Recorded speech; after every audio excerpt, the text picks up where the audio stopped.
Durant ce temps de détresse, nombre de personnes se retrouvent dans des situations tragiques.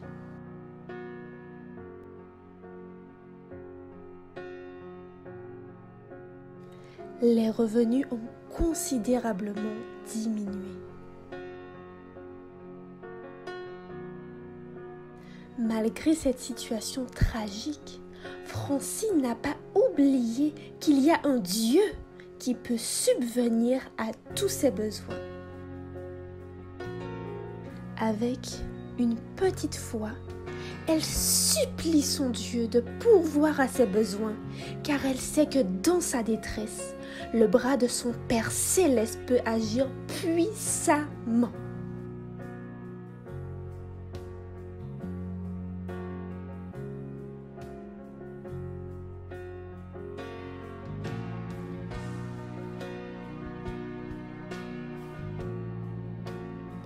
Et elle a bien raison d'avoir confiance en celui qui peut tout et qui n'est pas sourd aux prières.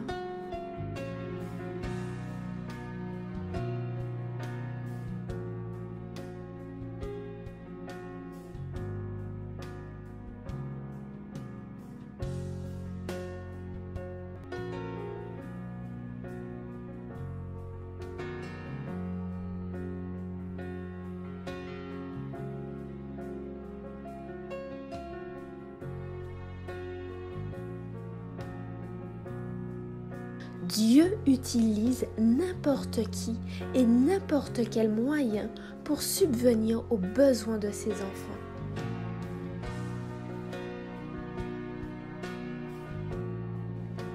Et il m'a dit, « Ma grâce te suffit, car ma puissance s'accomplit dans la faiblesse. »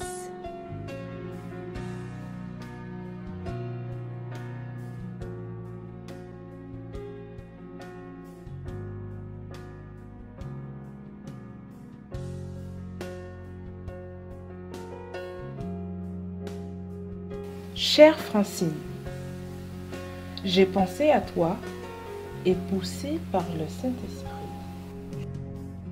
Et n'oublie pas la promesse de Dieu dans 2 Corinthiens 12, les versets 9 et 10, qui dit « Ma grâce te suffit, car ma puissance s'accomplit dans la faiblesse. Je me glorifierai donc bien plus volontiers dans mes faiblesses, afin que la puissance de Christ repose sur moi. C'est pourquoi je me plais dans les faiblesses, dans les outrages, dans les calamités, dans les persécutions, dans les détresses, pour Christ, car quand je suis faible, c'est alors que je suis fort. Ta voisine Diane. Il est dit dans Patriarches et Prophètes à la page 414, « Dieu est prêt à faire de grandes choses pour ses enfants. Il viendra infailliblement au secours de ceux qui s'abandonnent entièrement à lui et lui obéissent.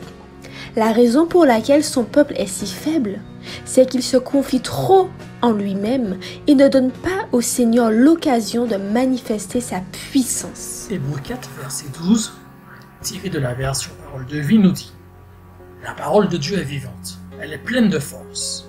Elle coupe mieux qu'une épée qui coupe des 2 côtés. La parole de Dieu entre en nous en profondeur. Elle va jusqu'au fond de notre cœur, jusqu'aux articulations et jusqu'à la moelle. Elle juge les intentions et les pensées du cœur. » Comment voyons-nous la parole de Dieu transpercer notre propre cœur? Durant cette épreuve, avons-nous agi selon notre conviction ou ignoré les incitations du Saint-Esprit? Demandons à Dieu son aide, afin que nous ne nous bornions pas à écouter et à aimer la parole, mais que nous cherchions à la vivre. Aujourd'hui, prions pour que Dieu honore la promesse de Psaume 91, verset 7, afin que 1000 tombent à nos côtés, mais que nous ne soyons pas atteints. Prions pour notre service d'aumônerie adventiste qui s'efforce de réconforter et d'élever ceux qui luttent et sont dans le besoin.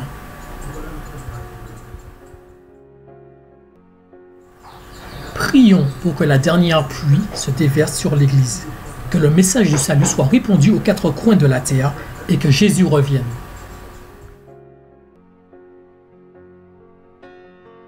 Maintenant, nous passerons à la prière.